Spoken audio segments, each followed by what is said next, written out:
Hello, and welcome back to another episode of Fan Behavior and F1 Podcast. I am Zoe, and today I am not joined by my Hannah because she is at a bachelorette weekend retreat, but I am joined by a Hannah from the Track Talk pod, along with Emma.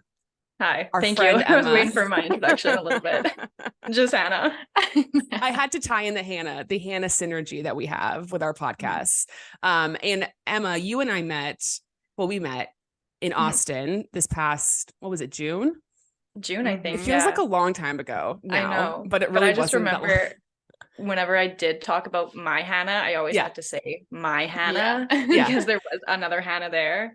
Right. But, well, and I was going to say too, like you and I figured out that we're the same, and then the Hannahs are the same. Yeah. It works out like that. I know. What's your guys' zodiac signs? We're both Scorpios. Oh, interesting. Okay. Zoe's like, we're gonna end this now. Thank you. No, so much. I am not really I enjoy astrology. I like talking about it. I don't really know anything about it. But I always find it interesting when two of the same signs are like friends or hang out or spend time together. I mean, she's a November Scorpio. I'm an October Scorpio. That's important to note because I don't get along with other November Scorpios. I don't know. I have a twin and she's an October Scorpio, obviously. Yeah. We kind of get along. Yeah, one of my best friends is actually a Virgo, and I'm a Virgo, so I guess that doesn't always track. Anyway, happy you guys are here. Thank you for being the fill-ins. You guys, I feel like there's a lot of synergy happening between our two podcasts. Oh yeah, definitely. Yeah, we think the same way, I think, on a lot of things. I always see your guys' Instagram or like TikTok posts, and I'm like, exactly. That's exactly. Yeah, we have a lot of very like similar, I don't want to say content, but just like same thoughts, same thoughts. I mean, you and Hannah your podcast is fan behavior, like you're fangirls, and that's where me and Hannah also stem from. Yeah. So again, same thoughts. Yeah.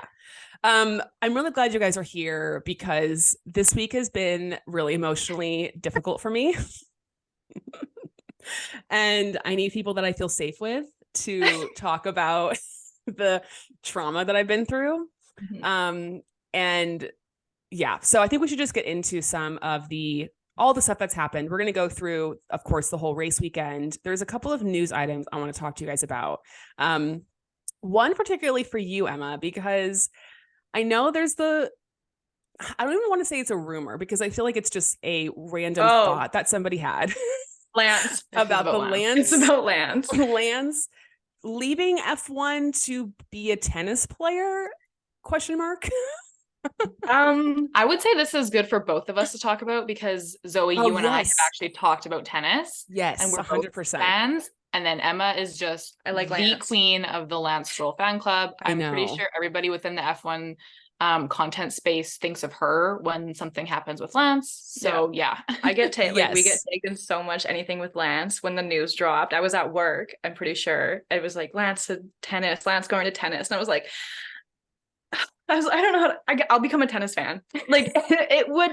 That's what it'll take. That's what it would take for me to get into tennis would be Lance. I think actually, I don't hate it. I think he could thrive there. Do you think there's any truth to it at all? Yes. I think so. Maybe not this year, but I think so. I just think there's just no way he could be a professional tennis player. No. I mean, Zoe, I saw your video of like the fact that Lance thinks that he can go from being an F1 driver to just being, if that's what he thinks, to just because who knows? Right. This could have been made up from who knows what. To just being an ATP player would be, first of all, he would be just as Delulu as we all are.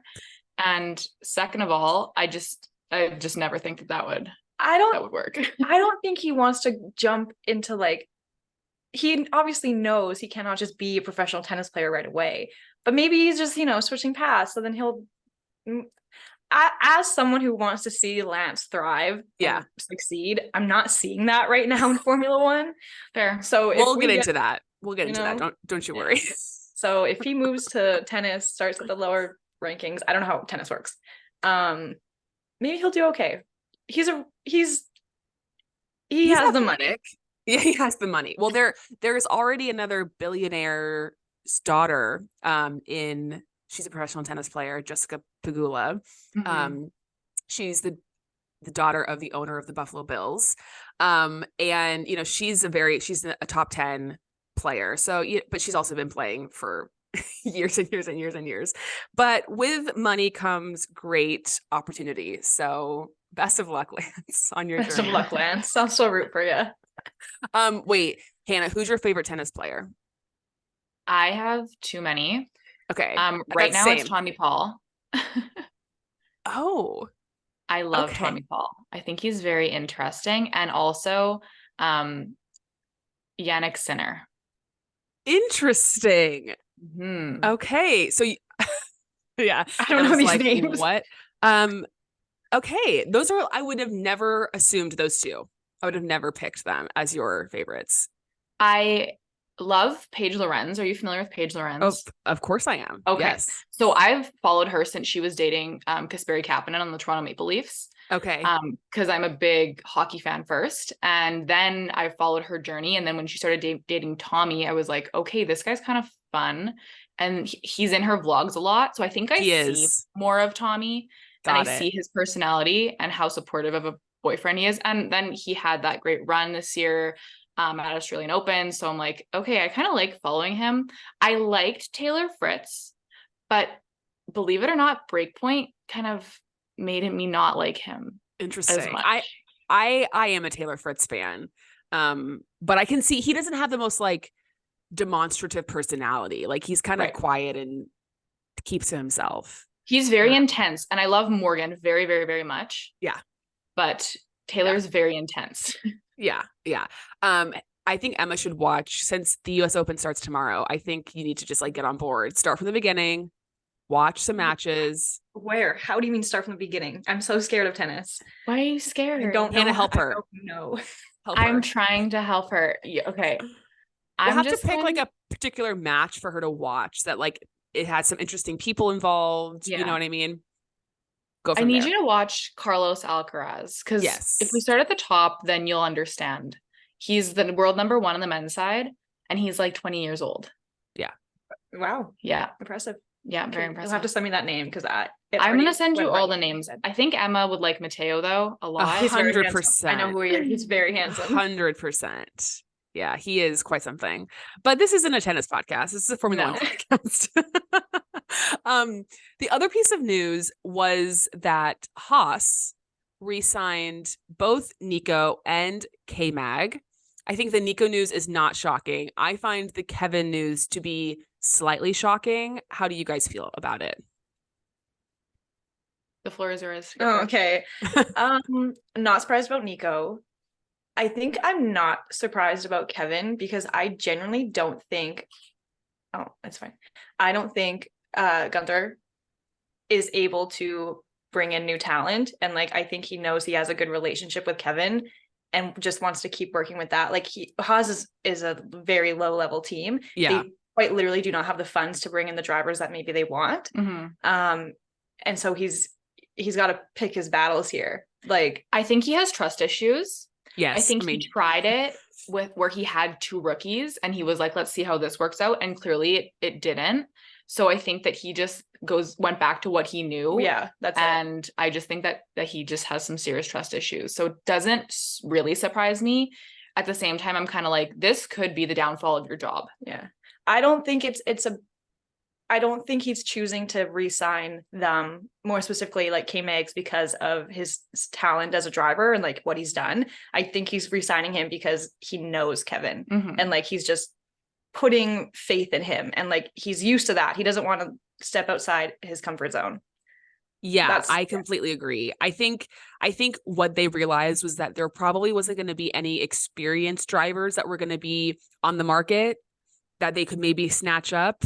And so they thought, well, let's just stick with what we know. We don't want to risk it with another rookie. And as you said, Haas, like they're a decent qualifying team. Nico has dragged that car into Q3 multiple times, but in terms of like their race pace, they're not. I honestly think they might be like the worst team in terms of race pace. They're just pretty low.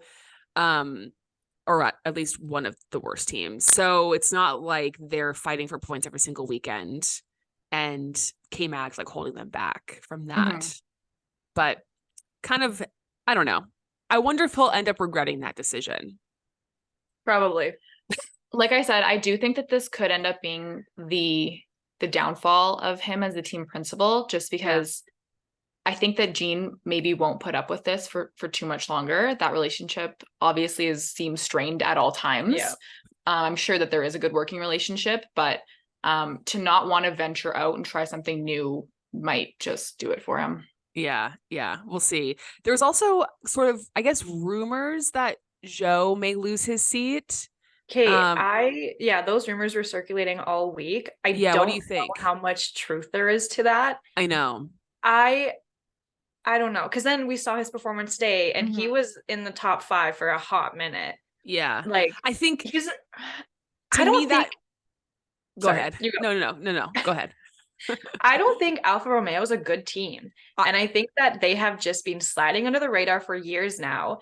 And like, they're just not good. Valtteri's an incredible driver. I'm sure Joe is an incredible driver, but Alfa Romeo doesn't offer them anything. And Valtteri hasn't.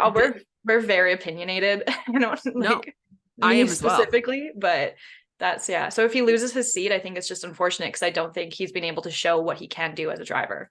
Hannah and I have always talked about how we just forget about Alpha. Like they just like slip our minds. And honestly, Valtteri has like kind of been, I feel like it's not talked about how he's underperforming because the whole team is kind of bad, but like he's nowhere. Like he's just there. And Joe, I think, has done well, but I'm always like, well, is he doing well, or is like I can't quite gauge their actual performance because they're just bad. They're just bad. They're not. Maybe it'll change because isn't Audi coming in? Yeah, Audi will take over their team in 2025. So I'm wondering if this kind of complacency will maybe just hold till then, and then with new management, a new team principal, probably new drivers, then maybe it'll be the birth of that team. I almost wish that they would, and I know sister teams are no longer allowed, but without them being allowed, we still have them with Williams and Mercedes and AlphaTauri and Red Bull. And Sauber used to be that to Ferrari, and it's seemingly changed over the past couple of years where they just wanted to be their own team aside from Ferrari, even though they're a customer team and whatnot. It doesn't seem like they prep drivers for Ferrari anymore like they did with Charles specifically, and I feel like that could have been their thing. Right. Yeah. They could have relied more on the Ferrari backing. Exactly. Yeah. They're digging their own grave. Yeah, we'll see how that turns out. I do feel like there's some silly season stuff to happen like later in the year. Like I think a lot of, because we just like didn't have anything basically in the actual month of August, but I think there's going to be some stuff going on later in the year that will be interesting. Okay, now obviously we have to get to maybe, well, for me, the biggest news of the weekend, which was Daniel Ricciardo breaking a bone in his hand. Were you guys watching practice at all when that happened? I was. I don't do practice. You don't do practice, right? I know that about you. And it was when it happened, I was like, okay, that was bizarre. Like when I just saw them both, that they had both crashed, Oscar and Daniel, I was like, that's kind of strange. And then obviously seeing the replay. And then I first saw it on Twitter that someone had said like Daniel complained about like how he hurt his hand. And I was like, shit. I was like, no, this is literally the worst thing that could ever happen to me in my entire life. And as someone, I've broken my arm twice. I fractured my arm before. I've sprained my wrist before. Like I have had a lot of arm, wrist, hand problems. And when I saw that he was holding, like he was holding his arm when he was like getting out of the car, I was like, that is the telltale sign that he has broken something, because you don't do that unless you've broken a bone. I'm a kinesiology major, and the way he was holding his arm like this, like to support his collarbone, I was like, oh, that's not good. Not good. How did you guys feel when you found out? Okay, this is this is ridiculous. This is delusional is what this is. Tell me. So I was going to talk about it on our podcast too, but you know our nail theory? Yes. Like if we hear me out. I know. Do you know where I'm going with this? I think so. The nail theory. If I get nails in support of a driver, that driver sucks. Yes. I got orange nails on Thursday. Friday, Oscar crashed. And I was like, you know what? This is temporary. Like, it's fine. But then I realized on Thursday, I also got a Daniel Ricciardo tattoo. And I'm like, God. what'd you get? Is it me? Well, I got all good always, but I'm just worried. Cool. I'm like, is it because this is permanent that I just completely screw over Daniel Ricciardo? No, you didn't, because you've had a 3 on your arm for. Yeah, but that's for me. That's not for him. I know, but that's still that's true. A Daniel Ricciardo, Yeah, I think my first thought was this is my fault. No, like, I jinxed this. You got to lift yourself. You got to take yourself off of that. It's not your fault. But what did he say in the radio? He was like, it was either crash into Oscar, hit Oscar, or hit Oscar, hit the wall. Yeah, and yeah. I mean, it's obviously not Oscar's fault. Like, it's definitely not Oscar's fault. He crashed. That happens, and it was he was right behind. Like, it just was terrible luck. The whole thing was just shit luck. Daniel, I just feel so awful for, because it's like, he finally gets back. He gets a couple races under his belt. Then, then he has the break, and he's like training so hard to get back. He's like feeling good, feeling confident. And then another roadblock in his way. It's like, when is it ever? Do we know how long he's out for? So he had surgery today. Lance's doctor came through. Thank you, Lance, for that. He's good for something. He's good for something. Well, let's just remember that Danny's best friend is married to Lance's sister. So it's not just. Did you guys see? I saw a listener sent us a DM of a video of when Daniel came back to the track and he was talking to Lance, and you can kind of hear what they're saying. And Lance says something like, oh, it depends what you broke, or it depends what you did. And I can't really remember what Daniel says, but then Lance says like, oh yeah, he's the best, I think, talking about his doctor. And then Lance says, I'll text Scotty the details, or I'll text Scotty. I'm like, well, is Scotty like your middleman? Like, why can't you just text Daniel? why can't you just text Daniel? But I was like, oh my gosh, okay, Scotty, I guess, is on Daniel's medical team. But so he had, I don't know if you saw his Instagram post today, Daniel. Like he posted 10 minutes ago. Yeah. So he's out of surgery. We obviously don't know the extent, like how long it's going to take him to get back. I've seen people say, like, most common folk, it takes like 4 to 6 weeks to repair. But obviously we know that, like, Lance came back. What? When's Coda? When's Coda? No, he'd be fine for Coda. He'll be back for Coda. Don't worry. But it does kind of suck that Monza is literally next weekend. There's no break in between. Yeah. So I didn't know when Coda was. I think some people think he might be able to make it back for Singapore. Obviously, Lance, I mean, he like fractured both of his wrists. He had like many things happen to him, and he was back, I think, in 12 days. Yeah. So is there a chance he could be back for Singapore? Yes. But also, I wouldn't be shocked if he skips, because it goes Singapore and then Japan is back to back. So it wouldn't shock me if he skips both of those races. And I think the race before Coda is Qatar. So it wouldn't shock me if he comes back for Qatar. But I could also see him after today's performance by Liam. I could see him being like, I got to get back in that car. Like, no more races for you, Liam. So, well, the AlphaTauris, they weren't doing, like, the AlphaTauri in general didn't seem as bad as they normally do. And so I was thinking the entire time, I was like, Danny would have thrived at this race. Like, I know. I where think Yuki was. Yeah, I think the track definitely suited them more than than like other tracks. I don't think Monza will suit them very well, because it's just so much straight line speed. Yeah. And I think they really lack downforce. So they're gonna struggle, I think, there more maybe than they were here. But I don't know. It's just, I just feel like it sucks being a Daniel Ricciardo fan.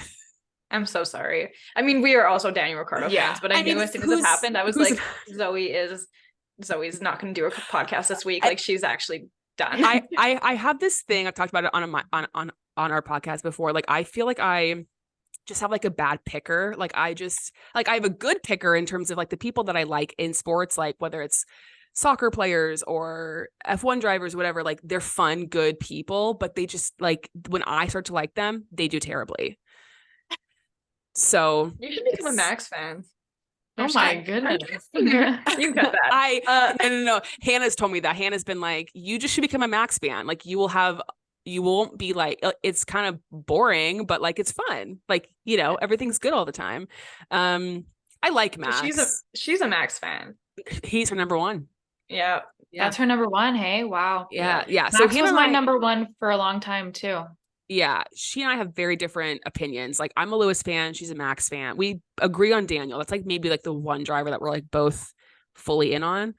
So it makes for a good time when you have, you know, differing opinions. Anyway, best of luck on your recovery, Daniel, and I'll be thinking about you. Yeah, we'll light a candle for him. But see, like Charles candle. We can light a regular candle. I don't know. Yeah, exactly.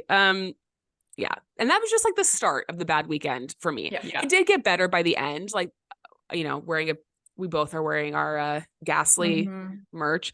But then we get to qualifying. And not a lot happened in qualifying. I feel like it was super long. event. It was long. Like Q3, I was like, I'm done. I'm tired. Yeah. No, So but you had Lewis get out in Q2, which was bad. Hang on, I'm just pulling up my notes. For me. Logan obviously makes it to Q3, which was impressive. That's my biggest note of qualifying is, wow, Logan, good job. Wow. Yeah. Let's have that conversation now, because obviously he gets into Q3, then he crashes. Then he crashes in the race. And when I was watching qualifying, I don't know if you guys heard it. Do you watch on F1 TV? No, I watch on ESPN here in States. Sky I watch Sports. F1 TV, yeah. Okay, on the broadcast, right before Q3 started, and this pissed me off, the commentators were saying, oh, well, we know who's getting 10th. Like, right away, like, was just so, like, I don't know the word, just completely. Well, just no faith in him. Dismissed him. To be fair, he did crash. But I'd like to just throw that out on the broadcast live. You have so many people watching, and you're making that statement. You're basically saying, as commentators, as people that work for F1 TV, you're saying you shouldn't be a fan of this guy. Like, we don't have faith in him. You shouldn't have faith in him. Like, to put that statement out there. Imagine if a woman said that. Anyway, I was just like, I heard that and I was like, that is so rude. Like, I don't know. That's what I got from it. And I was like, no, I'm going to be a Logan fan this weekend. And it was not too good for me. But you are seemingly a bit of a mush too when you like somebody. They just do not do well. Yeah. Yeah, Emma, let's stop. Emma, we have to stop. To be fair, I was wearing my Charles bracelet this morning, and that did not go well for us. So. I think the reality is we don't control these people at all. We have zero control over their results, and we have to rid ourselves of that thinking, because it's not our faults that they do terribly. I felt like when Logan crashed in the race today, he just looked like it was the look of someone that knew that his race or that his seat was up for grabs. Like, it was almost like he's like, shit, I screwed myself. Did you catch that him sitting in the grass? Did they show that on ESPN? With his head down? Yeah. I was there was rumors going around that, okay, wait, I took a screenshot of it. Because I was like, I'm not going to remember what this was said. Hang on, bear with me. Apparently, I don't know when this was said or what, but Villeneuve said that Logan will be in Monza but won't finish this season. So people are thinking that Mick or someone is going to replace him in Williams before the end of the season. And I don't know if Williams can actually has the foundation to do that. Like, can they literally afford to do that? But it just makes me sad because no one has any faith in Logan anymore. Yeah. I think he I don't know. He's had such ups and downs this season. Like, I don't feel like he's doing terribly. I mean, the crashes are coming more frequently. I feel like at the beginning of the season, he wasn't crashing very much. Like, he was keeping it on the track. He wasn't that fast, but he was at least like not causing a lot of damage. And then you But- see how Alex is doing. Right. And so obviously people are going to compare teammates, and Right. Alex literally matched his best qualifying in a Williams Right. from a Red Bull. Yeah. Right. So I don't think Logan's doing, I think he's doing better than Latifi. Yes. But and he stuck around for 2 seasons. Like, give Logan Because he had the shot. money. He had the money. Logan has Yeah. the So money. I guess my question is, do you think Logan will have a seat next year? I think Toto is working double, triple overtime right now, trying to get Mick that seat. And Toto is obviously a big force. So Yeah. I think, unfortunately, Logan will not have a seat and Mick will have a seat next year. And that's my prediction. It's not like I know anything, you know? Right. Emma? I think that Logan will have a seat next year because I'm pretty sure there's like this like unspoken rule on the grid that there should be an American driver. Well, there wasn't one for so many years. I know, but now there's 3 races in the Yeah. state. Yeah. And so we've talked about this on like our podcast, but there's like this need to have an American driver so that American fans can, Yeah. As an American, I reject that statement because our American driver is Daniel Ricciardo. He that's is fair. the Yeah. man. When I was at IndyCar in Nashville, I saw multiple people in Danny Rick merch at IndyCar races. Like, he is the man. I don't think America needs to worry about, and I don't think Logan's done enough to like make himself the American Yeah. The American. guy. Yeah. Like, he just doesn't, and that's fine. Like, I just don't think he has the personality to be like, No, yeah. you're 100% right. You know what I mean? When we did the podcast with Brad, that's what he said. It was like, being an American, like that kind of comes with this obligation to have a personality, to make Put a name yourself for out yourself, there. put yourself out Yeah. there. And Logan just wasn't doing that on the race or off the race, like, or Right. on the track or off off track. the track. Like, Yeah. yeah. Yeah. I hope he So- has a seat next year. I'm not like a huge fan. I hope he does too. I just think I that don't know. the writing I might be on think- the wall. I think Mick is a little bit of a risk too, just because like, and this is how F1 is, and what it always makes me laugh how quickly people's opinions of people change like so fast, because it's like, well, K-Mag beat Mick, but then now Nico is being beaten by K-Mag. Daniel's apparently washed, but Daniel beat Nico and Daniel beat Esteban. And it's just like, people, your opinions can change so quickly. And like, it's always interesting to me how like, I don't know, on one weekend you can be like, he's the best driver, and then the next weekend people can be like, he should be out of F1. Like Logan next week at Monza, which is a track that's definitely going to suit Williams, he could get points. I mean, he could do extremely well. So we just have to, I guess, wait and see. Yeah. And the other piece of news from qualifying was obviously Charles crashing out and then just like pitching his chair on the side of the track and just all I chilling. could think of was Alonso when he did Yes. that in Brazil. Yeah. That was like, this is, and then someone took a photo of him watching like the celebration after, and it was just like Max hugging Kelly and Charles is just like leaning against the fence, like, you know, just, I was like, this is so sad for him. Yeah. Like, someone take him home. Yeah. And that's when my weekend again went like from pretty shitty to like even worse, because again, I'm a Daniel fan and then I'm a Charles fan. And I have this feeling that like, you know, Charles and Daniel, if you look at their lives, like they have amazing lives, right? They're rich, they're good looking, they have lots of friends and great family and all this amazing stuff. So it's like, it's the universe being like, we're going to humble you. That's my outlook. No, you're right. Like it's honestly, it's like the world is putting a test on them. Like, how much can you handle this week? Let's just see how much more we can give you, put on your shoulders. And yeah, unfortunately for Charles and Daniel, this weekend was not it. That was the limit for them. I think we DM'd yesterday about talking about Williams, wanting to talk about Williams and like that they're maybe not a bad team. And because I feel like everyone's been talking about how like Alex is just like dragging a shitbox of a car into the points, or he is like, I want to give him his credit. Like he is doing incredibly well, but is the Williams that bad of a car anymore? I don't think so. I think it's better than Alfa Romeo. I think that it's better than Haas and Alfa Romeo. And AlphaTauri. Even argue it's better like than AlphaTauri. they are.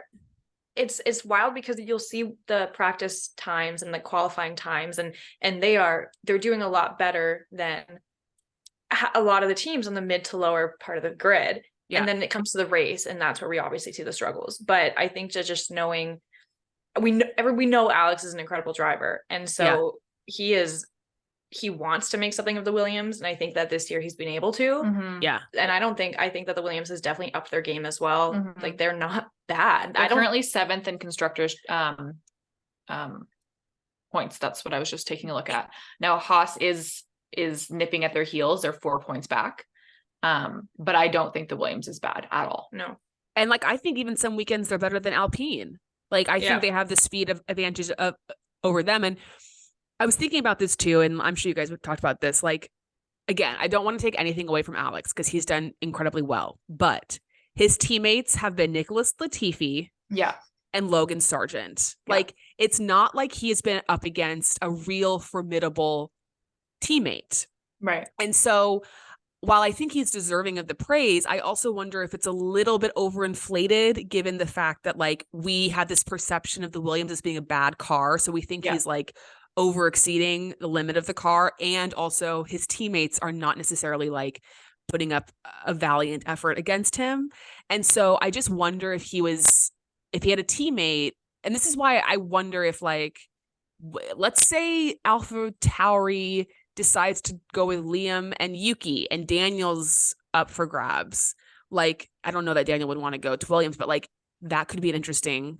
I just wonder if Williams could think about investing in like a really talented driver as their second driver and like have equal teammates, because would you say they're 7th right now? They're 7th. Yeah. And how far back are they from 6th? Quite a bit. Okay. Is that Alfa Romeo? Alpine has 73 points and they're in 6th, and Williams has 15. So okay, so they're quite a bit back. Because I do wonder if like you had someone else that was getting points just like Alex was, you know, like what could happen with the team. Yeah, I'm so with you. And I think that there's also, and I'm one of them, the Alex fans that want Alex to do well because of what had happened with Red Bull. Yeah. It's kind of like, I just want him to prove himself. So every time he does well, it's just like another thing for me to be like, look, he's doing this in this car and he should have a better car. And Red Bull was wrong, whatever you want to say, everything goes towards that argument of, for the people that feel really bad for what happened with Red Bull with Alex. Cause I still don't think that was necessarily fair. I totally agree. Emma, do you have any thoughts? I'm thinking. You look like you're staring off in the distance.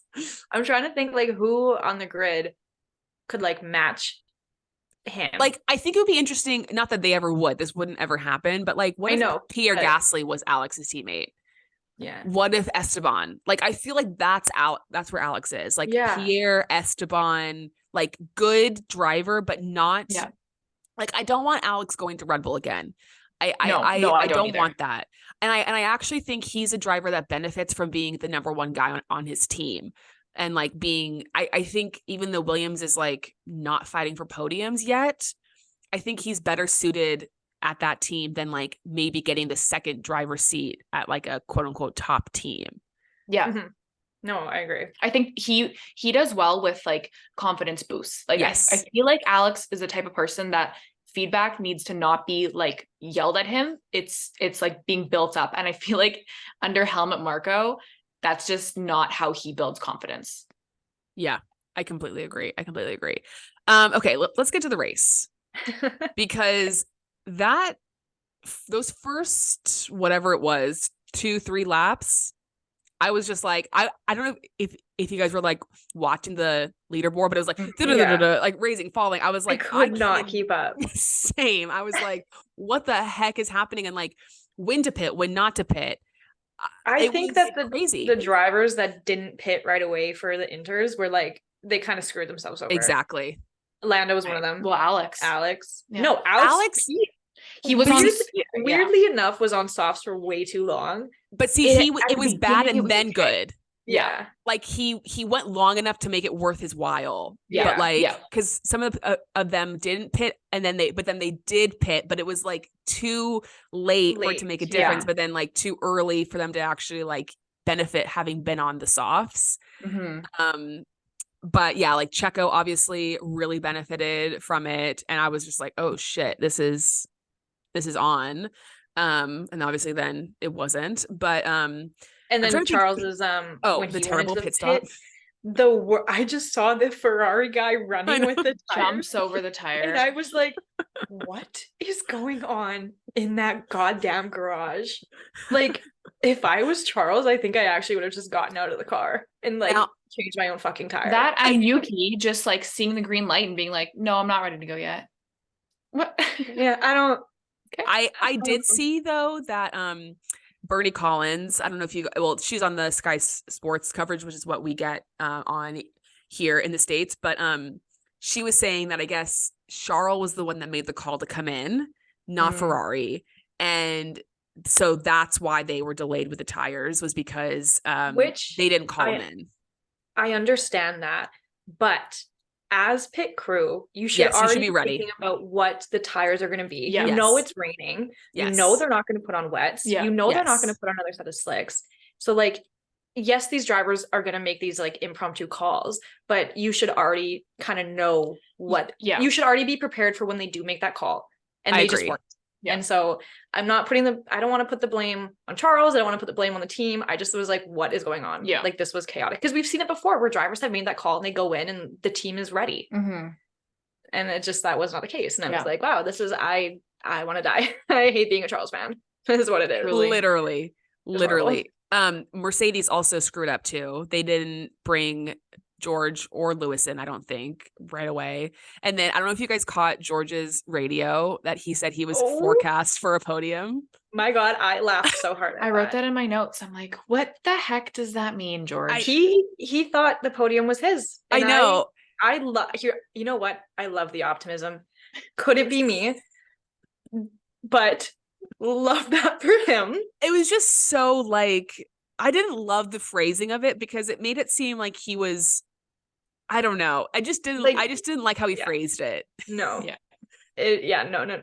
And There then is 72 laps that'll forecast you for a podium. A qualifying order won't, especially when it's raining and then not, Right. and then raining and then not. Right. yeah, like exactly. you can't.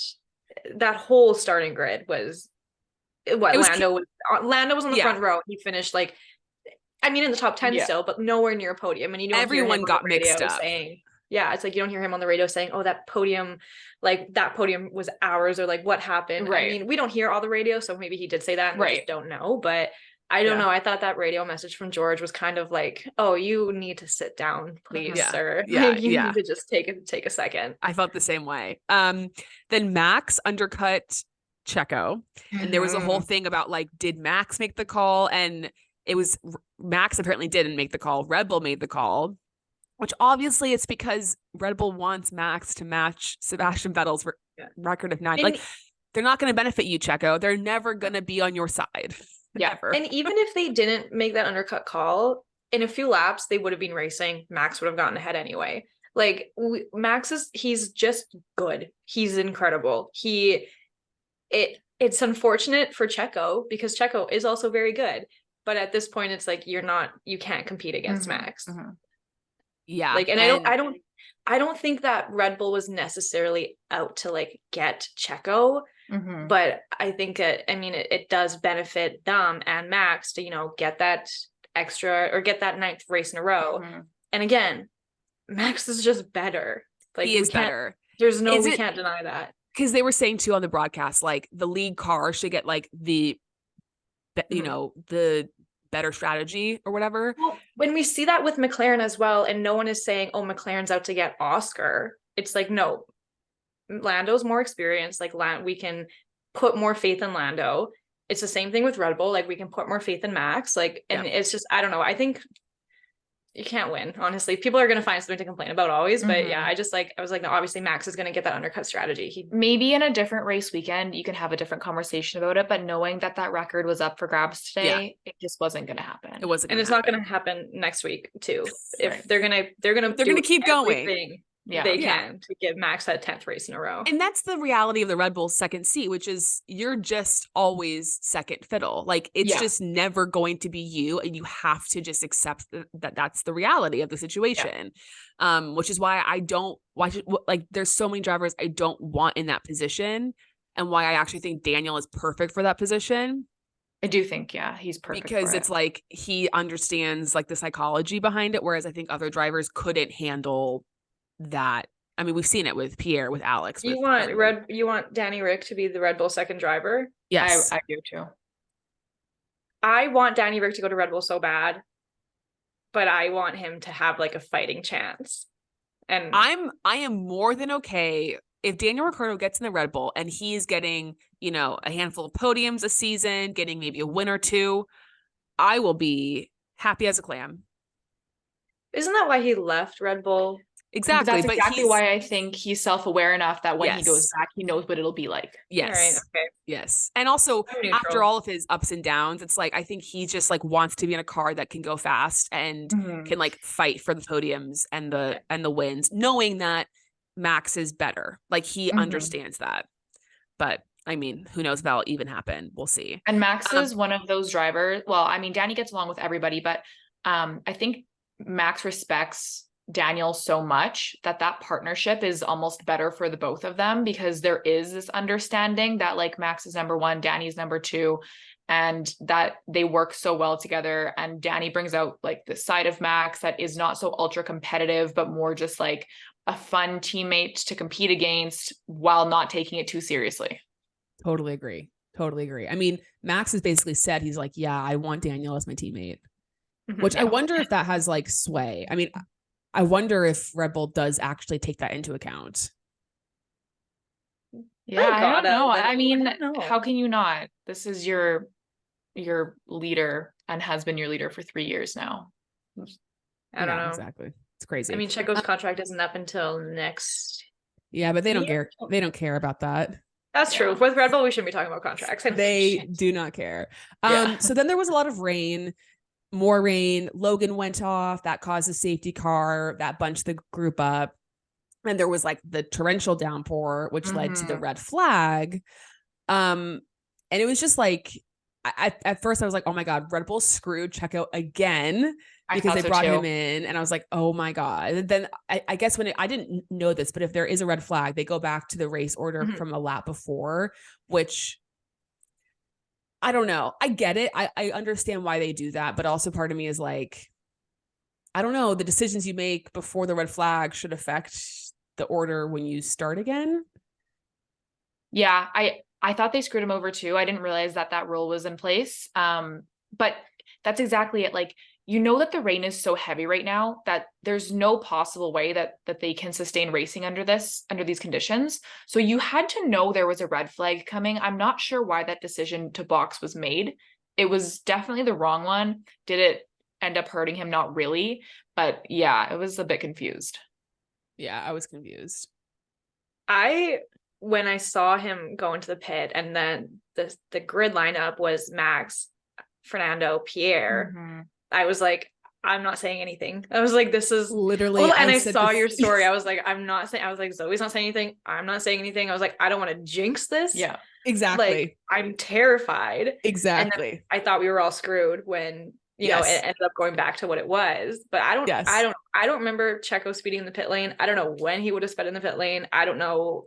I'm not complaining. I'm not questioning. I don't know what happened, but I'm glad I didn't jinx it. I know. Cause I mean, as we established, you and I apparently have really bad luck. And so I was just like, I'm not going to say anything because this weekend has been terrible for me. So I'm just going to, if it does happen, great, but it won't be because I don't want to have like screwed him over for a chance at a podium. But I was very happy for Pierre. He was truly overjoyed. So excited. Your predictions came true. My predictions. What did you predict?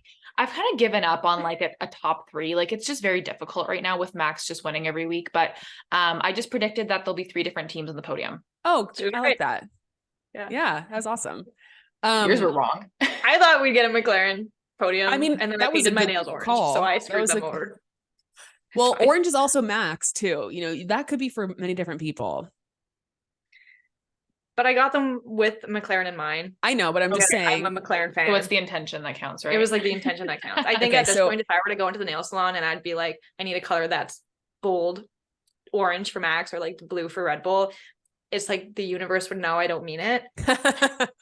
And they'd be That's like, true. oh, no, you can't play That's- one over like us. That's such a good point. Okay, let's talk about AlphaTauri for a second, because they really screwed Yuki over. Like, I don't know what strategy they were going on with him, but he just was tumbling down that leaderboard, and he had a really good race. He was like keeping Lando behind him. He was in the points, like very handedly in the points, and I felt like they really screwed him over.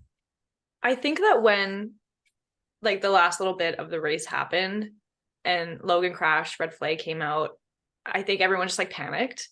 And I don't know. Like I honestly, I was really trying to figure out what the heck happened. I don't know what happened to George. I think contact with Lando. Yeah, I was trying to figure out what happened to Charles for so long. I genuinely watching the race, I was like, I don't know what's going on. He had floor damage. I realized that after. But they kept him on hards the entire race. That was the other George. Oh, George. Oh, I mean, that wasn't the worst strategy. Yeah, because they were trying to go as long. But no, that's okay. It wasn't the worst strategy. I think it was just at the restart. It was at the restart when he got that, I think, contact with Lando. But because the hards were fine because the track dried up. Yeah. But he just wasn't climbing at all, the order on the hards. But not as much as he should have. Anyways, to AlphaTauri. Yeah, I didn't have Liam Lawson finishing above Yuki on my bingo card this week. That was interesting. I think, okay, let's talk about Liam for a second. Obviously, he did a really amazing job. I mean, to come in with no warning, have one practice session, then come into this race with like very difficult conditions, just to keep the car on the track was like a very good thing. I do feel like his result was benefited by the safety car, the red flag, because obviously like the safety car early in the race bunched up the group. So like his 10-second penalty that he got for speeding, like that was basically like negated by the safety car. I know. Like that didn't matter. I totally forgot that he had the 10-second penalty, and I was like, oh, it doesn't affect him at all. Right. And then obviously the red flag and stuff. And again, like he should get credit for, I mean, doing a great job, but I do think it was a little bit skewed. But I don't know if I'm just the only one that feels that way. Yeah, no, I think I would have liked to have seen a dry race. Very standard. Really see. Yeah. Maybe look at that next week in Monza. Yeah. Danny's not back. Well, he won't be. So he won't be. Yeah. With Liam, I guess they'd keep Liam. Yeah. I think a lot of people were comparing it to Nick when he made the switch for Alex last year at Monza. And like finish in the points. So, I mean, genuinely, I don't think Liam did a bad job. Like, I think that even though like despite the safety car, red flag and everything, like I thought he did have a pretty decent run given where he started. I'm not surprised that he did finish 13th. I think that people were kind of hoping he'd finish in the points, kind of like how Nick did. I'm not surprised that he didn't, because just this race was chaotic. But no, I don't know. It's with F1 TV, they really only show what's like really interesting, and they didn't really give us a lot of AlphaTauri this weekend, and so we just came straight from watching to the recording, so I honestly don't really know what happened to Yuki or like why he got a penalty, which is why he dropped down behind Liam. I missed that. He got a 5-second penalty for, I can't remember what it was for. I thought it was forcing a driver off the track. Yes, forcing a driver off the track. He finished the race. Oh, you're right. Ahead of Liam, but then with the penalty, he got dropped down. Yeah. And obviously there was many, I mean, George had that puncture, so he dropped. Charles was out. Joe was out. There's lots of drivers that like fell out, which benefited his finishing position. But like with Nick DeVries, I'm very wary about, because I feel like everyone was like, oh my God, Nick, points, incredible first race. And then obviously we saw what happened with Nick, and like it wasn't what we thought it was going to be. Yeah. And so part of me is like, I feel like we need to be a little bit like not so quick to make a judgment about Liam, because who knows what could happen in the next race, or, whatever. Yeah, this was not like a good first F1 debut for anyone. Like this track, the weather, Very everything was challenging. chaotic. Very Yeah. challenging. Yeah. Lance. Emma. Underwhelming. I was like, very sad. I got nothing. I don't know what he was doing. I mean, for Fernando to finish P2 and Yeah. for Lance to be what, P11? Okay. This is where she's gonna. That's fine. I want the Lance opinion. I want the Lance biased opinion, please. He started very low. He like, I don't know, 17th, 18th. Like he didn't start very high. So to work his way up, quite good. Okay, I'm gonna restart. So at the beginning of the season, it was the same thing. We saw Fernando dominate and like Lance kind of struggle and not get podiums, whereas Fernando was. And then for a little bit, they were both kind of at the same level. And now it's back to like, maybe it's back to Fernando doing well and Lance still not doing well. And so I think that Lance genuinely is kind of giving up. Like, I think that he knows that his run with F1 is kind of over or almost over. And so I don't think that he is making the moves that he could. Because like we've seen before, like he can be a very, what's the word? He's very reactive. Like he can make the quick moves. Like he does know what he's doing. And sometimes those moves are not good, but he'll still make them. And we're not seeing that right now. And so I think Lance just like knows he's like, I'm not gonna try anymore. I don't know. I don't think he's taking any risks. That's it. I think he stopped taking risks. Got it. Whereas Okay. he used to. Do we think his like what? I'm just curious, like what happens to his race seat? Because like if this was any other driver pairing, I mean, we'd all be screaming for that seat to be replaced. I sort of have been. We talked about contracts a few weeks ago, and I don't know if you saw the TikTok video, but this person is up at the end of this year, this person up at the end of this year, and Lance question mark. Like we didn't know when Lance was done. I think that we're now getting into that stage where that does have to be questioned. Like, how long does Lance have a seat for? How much longer do we let him try this out? For the purpose of this team making money, bringing Fernando in was a great move, but what can we do to improve the state of this team and to give them a good reputation? Because right now, having Lance in that seat, not just a driver underperforming, but a driver underperforming whose dad owns the team and there's no talks of replacing, is giving them a really bad rep. Yeah. Alex Palou to Aston Martin. Oh boy. But like that's a huge risk too. I text you this, remember? And I was like, it's crazy. That's my theory. Alex Palou from IndyCar to Aston Martin, because he's a huge question mark with Chip Ganassi. Yeah. And I think that he wouldn't go to F1 unless it's a good seat. An okay seat. He wouldn't go Williams, Haas, AlphaTauri, that sort of thing. Aston Martin, what if Lawrence Stroll? He's a billionaire. He's going to know what's going on. Sees what's happening. Drivers.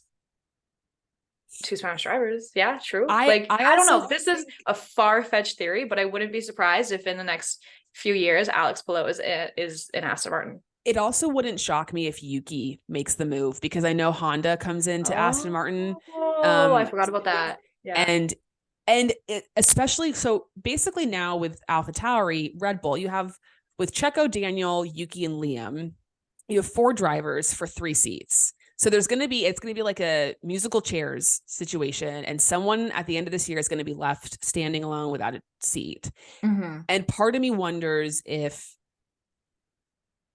I feel like Yuki's not in Red Bull's plans long term. I would agree. And so not. Even though it's funny, because when we talk about that other AlphaTauri seat, we're typically saying like, is it Daniel or is it Liam? But we're never really questioning Yuki's positioning. But I wonder, is there a world where Yuki leaves and goes to Aston and Daniel and Liam have the AlphaTauri seats? I don't know if Yuki would go to Aston Martin. I disagree with that because You think he would? Yuki was really vocal about Pierre's move to Alpine and how that was, not a good decision for Pierre. This is back before the season even began. And with no basis, let's be real. Yuki was sad he was losing his partner in crime. Yes. And I think that he's seen now, and especially today adds right to that, Pierre got a podium. I think he's seeing the benefit of taking what you learn from the AlphaTauri, the Red Bull system, and then bringing it to another team and just seeing how Pierre is more successful right now than how he was the past few years. He learns from Pierre. That's just something that we know about Yuki. Yeah. He does. Yeah, I don't know. It's going to be interesting. We'll see what happens. I would not be shocked if Lance is back next year. I wouldn't be shocked if he makes some surprise departure. Like, nothing would shock me at this point. Yeah. We could be in for like everything could get all mixed up. I know, because we're still waiting to hear on a handful of teams. Well, Lewis still hasn't been announced, which is terrifying. Yeah. I don't know why he's holding off. I know it's going to happen, but like, why? Yeah. Why haven't they just said something yet? Yeah. Lots to think about. Okay, let's get to our pyramid of the week. We came to a consensus. I think it's a pretty good consensus. So at the bottom of the pyramid, we have Logan Sargent, obviously crashes, though we should give him some flowers for getting into Q3. First American in Q3 for like, I don't know how many years, but like a very long time. But then crashes immediately, crashes in the race. Like, his seat is definitely on the rocks. There's a question mark there. Yeah. Question mark. Yeah, exactly. Next is Daniel Ricciardo for obvious reasons. We don't have to go into them. And then last and at the bottom is Charles Leclerc. Crash in qualifying, gets damaged in the race, was just plummeting down the leaderboard. Like, I mean, it was just a terrible sight to see. So better luck next time to those three gentlemen. Yeah. Middle of the pyramid, we have Checo. Do you feel like Checo got screwed? I don't think Checo got screwed. I think that he thinks he got screwed. Yeah. But I don't think he actually did. I think he made the best of his situation. Yeah. And I think like he was going to get that podium, and then he screwed himself over with the speeding in the pit lane. Yeah. And I also feel like he got lucky with the early pit stop, which like really bumped him up. He did really bad in qualifying, honestly. Like, what was he, P7 or something? He wasn't. And he was like a second and a half behind Max's time. Like, it's not great for Checo. Like, even though he is P2 in the championship and like things are seemingly fine, like comparatively to Max, he's like nowhere. And then the next middle is Fernando. Had like a fine qualifying. Well, I think he was fifth, maybe sixth. Yeah, fifth. But then fifth, and then like instantly was up with the top two drivers and like overtaking. So he's back, I guess. Yeah. And was like challenging Max too at the very end. There was like actually like kind of pushing him those last few laps. So it was it was nice to see Fernando back after like I feel like a pretty long stint of not really being anywhere near the podium. Like that was good for him. And then top of the pyramid, we don't love doing it every week, but we have to do it this week. It's Max Verstappen. It's gotta be Max. It's gotta be Max. You just you can't ignore. Gets pole, wins the race, home Grand Prix. It's inevitable. We can't not give it to him. We try our best to think of other people, but there wasn't anybody else to think about this week. Yeah, and the records, like now he's matched with Seb. Yes, for exactly. 9 races. Seb texted him on when he won his 5th race in a row and was like, "Oh, I think I think you're gonna get the record." Get it. Seb knows. Like, here's the thing. The Monza curse. The Monza curse. The Monza curse. The Monza curse. We talked Emma about this. has a little like asterisk on the Monza curse though. Yeah. So the Monza curse, we know, obviously you win 1 year, you're retired the next year. However, I saw this on Reddit and I died at it. I thought it was funny. But I thought it was accurate. So we saw obviously 2019 Charles won, DNF'd, huge crash. 2020 Pierre won 2020 and then DNF'd 2021. Danny won 2021, DNF'd last year. Yep. Okay, Max won last year, but he's currently in the lead for championship right now. He's probably going to win it. Yeah. And Lewis Hamilton in 2018 won Monza and did not DNF in 2019. He didn't win, but he didn't DNF. That's fine. He didn't DNF. That's fine. It's like, it's almost like the Monza curse doesn't affect world champions. I mean, the reality is Max probably will break every curse known to mankind. Yeah. But it is an interesting thought. And we'll have to see. Obviously, we'll find out if it does come true. It's going to be if Max DNFs, then it's real. Then the curse is legitimately real. Like there's no disputing it. For so long, we were like, okay, he's gotta make a mistake. Like something's gonna happen to him, to the car. Like there's no way he can be this good, this consistent every single race. He might be, like, he just might. I don't think anything can happen to the Red Bull at this point. I was even thinking about that with Daniel hurting his hand. I'm like, this would never happen to Max. This would never happen. Like, again, I think it's some deal he made as like a 10 or 12-year-old boy. Like, I will sell my soul to you if you make me the best F1 driver ever and never have anything bad happen to me. But then flawless. It's like not having any driver errors. I understand because he really is amazing. But there's no errors with the car. There's no errors. Yes. But we see other cars, they'll get contact and then there's floor damage. Charles was out. Max had a freaking hole in his side pod one of the first few races. Still did incredible. I don't understand how there's either no damage or the damage that he doesn't affect him. Like I don't.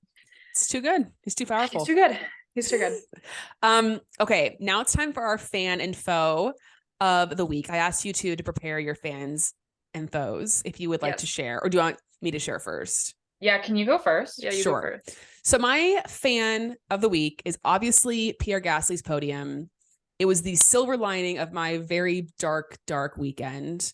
And it brought me a lot of joy. And obviously hearing somebody so happy on the radio after we hear Max being like, yay, I won, woohoo. Like it's nice to hear someone actually very legitimately happy to get P3. Yes, he was so excited. He was like truly so happy. Okay, your guys' fans. Was that yours? That was mine.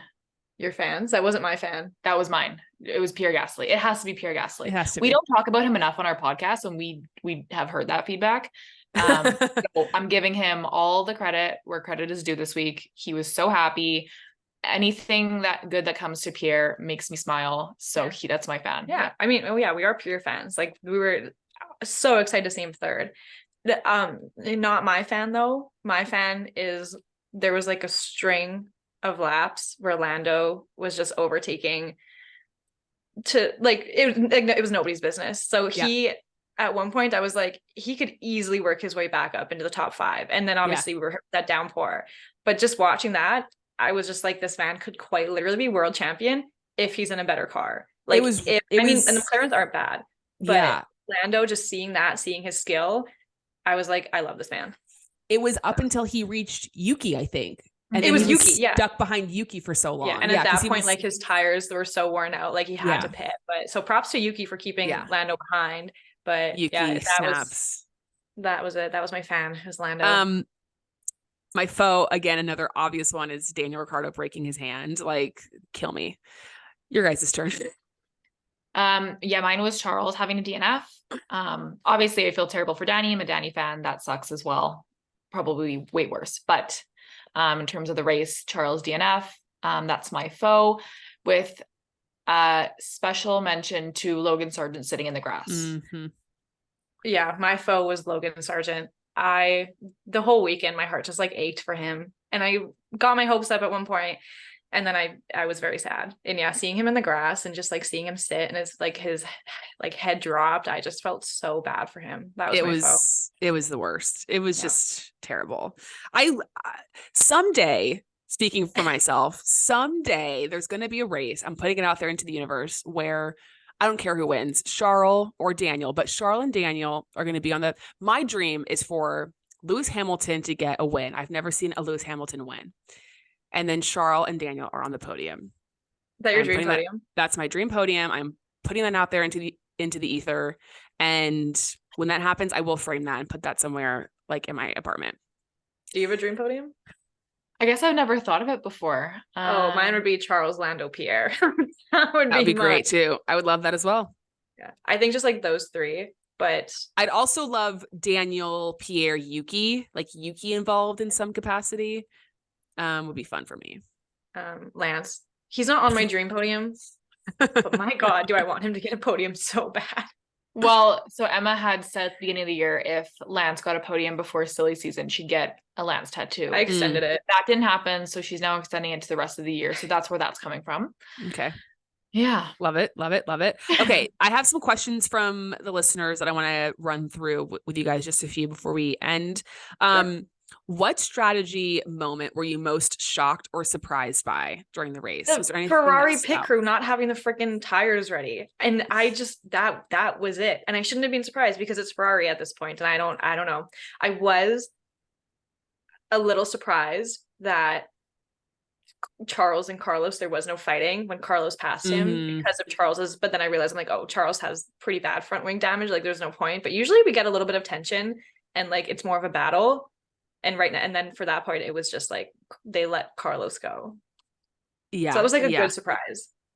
Yeah. Mine is Red Bull calling Checo in before the red flag. Yeah. Didn't end up actually hurting him all that bad, but that could have been disastrous. Yeah. I mean, that could have been quite terrible.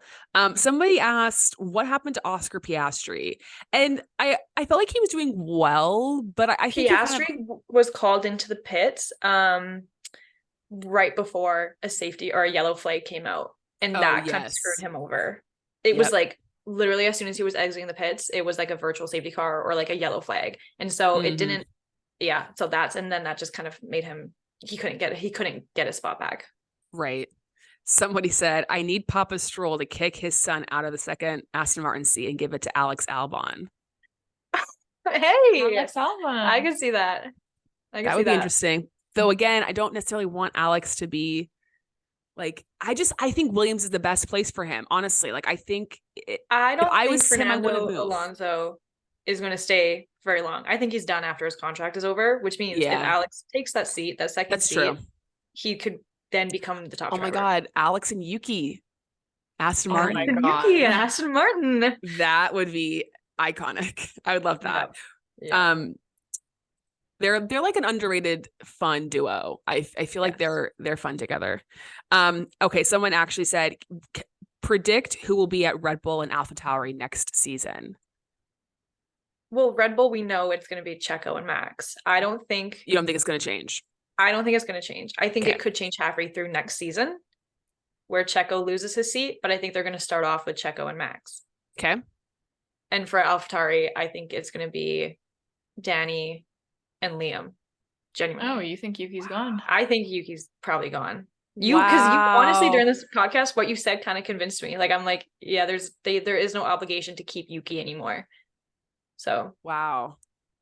Okay, I love Hannah. Yuki. I don't want him gone. These are predictions. Yeah, I think it might be too soon to tell because we've only seen Liam race today in extremely wet, dangerous conditions.